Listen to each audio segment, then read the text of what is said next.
dañoo war a nekk benn defar suñu réew mi dafa war a passé fi mu nekk nii bul lekk naan ndekki añu reer naan sa ataaya yaakaar ne dara xewul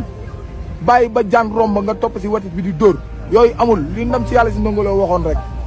xam nga jooy naa papis borom xam nga borom doole yaa ngi dimbalante néegu doole yi fuñ jëm yéen na ngeen bëgg Sénégal nekk benn côté quoi nañ seet intérêt Sénégal ñu def ko ngir yàlla war a sóoli ñun yaanaa maar dañoo sonn quoi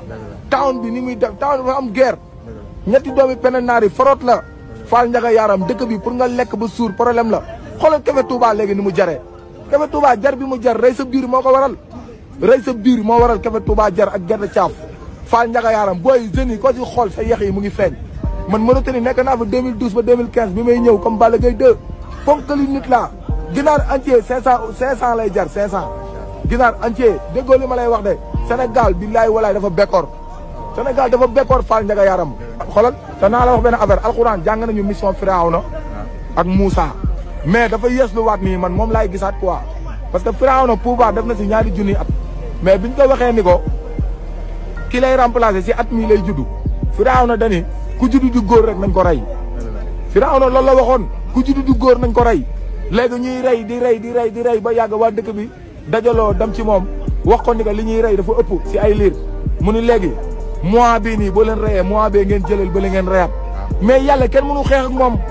faal njaga yaaram gi nga yàlla fa muy dogale mindeef mënu fa yegg bay yàq te adduna dinaa la wax benn affaire foo gis muy sàcc xaalis xanaa xamoo ne milliards yi ngay sàcc di nga dugal sa compte bëgg ko noose yaakaar ne yaa ngi àjjana milliards yooyu xoolal sa fin xam nga yàlla nan lay def ay liif lay mujj suppala ko di la dóor barki Seydina Muhammad yàlla foo koy jaar fooy rëccee fan ngay jaar ak mënoo daw ba génn adduna faal su ma la tus aluna yow may seen ali naxim ku nekk ak sa compte adduna bi yàlla denc na keccax bu gën yàpp yéen ñiy jiite réew mi yéen laay waxal yàlla denc na keccax bu gën yàpp ngir yàlla war a sol adduna bi nekk ñu fi pour ba faw kullu mën a lay xaa fan fanaa bi façon bu nekk bu la mën dikkee ku jeexul di nga jeexle il faut faire attention parce que Sénégal ñun ñoo ko bokk ay ñeenti nit moomuñu Sénégal yërëm leen askan wi l'islam boo gëmee Seydina Mouhamed da ngay am yërmande si jaam ñi mais yaanaa maar gaan li ngeen di dund nii amul bàmmeelu Serigne Touba ak Alaaji Maalik ay ñoom maam li mu ngi yëngu parce que li ñu fi bàyyi woon mag ñi bu njëkkoon yàlla si seen xol moo leen gënal xaalis si seen poche mais guddi yii dafa mel ni affaire bi dafa tourné parce que man commune bëre bi Serigne Moustapha doon wax naan maa ngi doon ñaan bee bële passé Youssou Ndour wayu commune bëre ba mu woyaat ko parce que commune bëre du woon bu njëkk commune bëre mu ngi soog a jot mais gars yi pataaral yëpp si biir commune bëre bi lañ bokk commune bëre bi dafa yaatu askanu Sénégal yéen laay waxal dañ leen a tayle barki alxuraan gars yi dañ leen a commune bëre gars yi noppi yu si bëri dañ leen a jox enveloppe léegi ñu tay lañu quoi ñun jeunes yi ñu war fee nekk bàyyi di xóotal yi di songa ndey di astafirlaa di songa géej gi bàyyi di songa géej gi di deewi di génn Sénégal étranger yi di gën a toog suñu réew di gën a jël suñu réew léegi bàyyi nan la ñuy def bàyyi nan la ñuy def ngir yàlla war a solu yéen ñi xamante ni yéen a yore kàddu gi war a wax l'islam mu ngi jooy waxal leen nekk leen ay Omar ibnu Xataab amiril muminin Seydina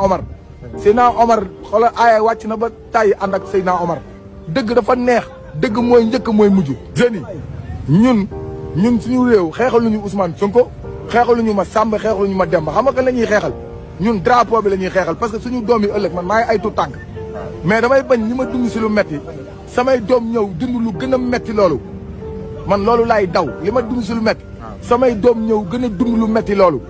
te loolu fa lañ jëm de fa ñu jëm baaxul jeunes yi nag nañu am taxawaay nañu am pas-pas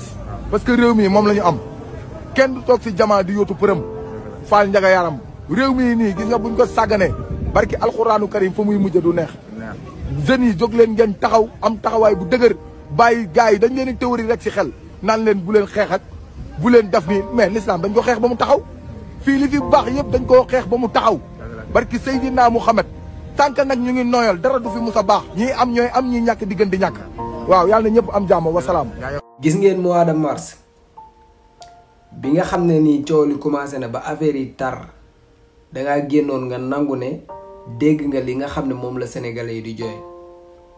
tey jii kii ku koy dégg muy wax boo yaakaaree ni Ousmane Sonko moo tax muy génn di xeex yaa ngi nax sa bopp boo yaakaaree ni Ousmane Sonko moo ko wax génnal nga xeexal ma moo tax may xeex yaa ngi nax sa bopp li ngeen war a comprendre moom mooy sénégalais yi ñoo sonn li ngeen war a comprendre moom mooy sénégalais yi ñoo doyal ci yéen li ngeen war a comprendre mooy sénégalais yi li ngeen nekkee suba ba ngoon xam nañ ko waaye déedéet da ngeen di gumba taxlu buñ leen di avertir nag yéen doo leen gis avertissement yi xam nga lan ngeen di gis ay menaces ngeen di gis te moo ne sénégalais yi menacé wuñ leen dañ leen di avertir ndaxte amul askan boo xam ne sa président mas ngaa jàkkaarloog sa askan nga ne da ngay xeex ak ñoom di ci am ndam musul am te du mas a am loo leen mënti yor ci arme loo leen mënti yor ci grenade lacrymogène ak loo leen mënti yor mënoo leen am ndam mukk ci kanamu askan bi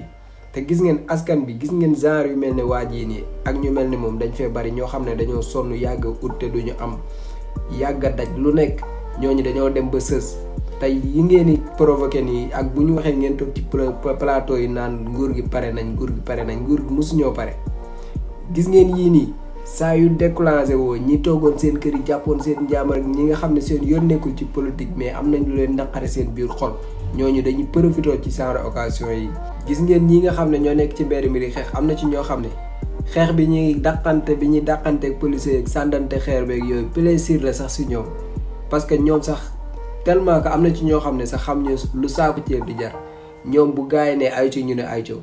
kon ñooñu boo leen bëggee jàkkaarloo ak ñoom ba noppi ngeen ne da ngeen a pare woo leen de. ñii di xeex nii am na ci ñoo xam ne dafa am lu tax ñuy xeex waaye am na ñoo xam ne xoolal dañuy topp mumbaay bi te duñ sonn duñ bàyyi bu ñu sonnee dañuy dugg si benn kër ñaan fa ndox naan dem continuer yéeguñu sax lu xew ngeen jàkkaarloog ay xale yoo xam ne ñoo xam ne loo leen pare benn pare nañ ko fukk à chaque fois ngeen di wax da ngeen a pare te ngeen a ràcc jàmm moo gën ay ràcc leen jàmm parce que jàmm ci la lépp xaj. mais nag man xool naa ba xool gis naa ne yéen ñii non seen kudd ràccul jàmm quoi. boo leen yaakaar mukk ne seen jàkkaarloog askan bi da ngeen ciy jëlee ndam te man ci àdduna maa ngi doog a gis nguur goo xam ne da ngay dem uti ji ay armes uniquement pour sa population yow pour sa soneesu réew man dama doon gis ñuy renforcer suñu armée yi ak suñu policiers ak suñu gendarmerie pour def ko du ñaawteef yi pour ñi nga xam ne ay def ko du ñaawteef lañu waaye di dem di defaru ji di jënd ji ay armes pour sa population yow pour say doomu réew. nga ne yow pare nga pour jàmmaarloo ak ñoom waa baax na comme yéen pare ngeen rek baax na en tout cas moom mooy loolu jarul sax ñu naan ñi war a wax nañ wax parce que ñi war a wax nag pour ma dee leen ko tey ñu ngi wax mais ki ñuy waxal moo dul dégg waaye nag di lañ naan géwal bu reppee ci xeer ci guerre lu mu jiin da koy xeeb te tamit olof njaay nee nañ ku repp da ngay am fit boo reppee da ngay ñeme affaire baa ngi noonu nag ñun nag dinañu xeex wallaahi dinañu xeex Macky Sall na xam ni du yombee noonu na jiital Moussa Fallo na jiital keneen ak na génne ay chars de combat dinañu xeex ak moom parce que duñu nangu mu teg ñu lu dul dëgg. gis nga réew mi yéex yàgg dool ay élection koy defar dool wate dool wàcce kenn dool yéegal kenn yéex yàgg révolution rek ko koy defar amul leneen lu mun a defar Sénégal lu mooy révolution. L'esclave qui n'est pas capable d'assumer sa révolte ne mérite pas que l'on s'apitoie sur son sort. Cet esclave répondra seul de son malheur s'il se fait des illusions sur la condescendance suspecte d'un maître qui prétend l'affranchir. Seule la lutte libère. Aux frères et sœurs africains, l'heure de notre révolution a sonné. N'acceptons plus ces petits présidents comploteurs, toujours à la solde de quelqu'un, mais jamais au service de leur peuple. Partout en Afrique doit souffler un vent nouveau de liberté, de démocratie, de souveraineté. Le 21e siècle doit être africain et siffler le réveil du phénix endormi depuis trop longtemps.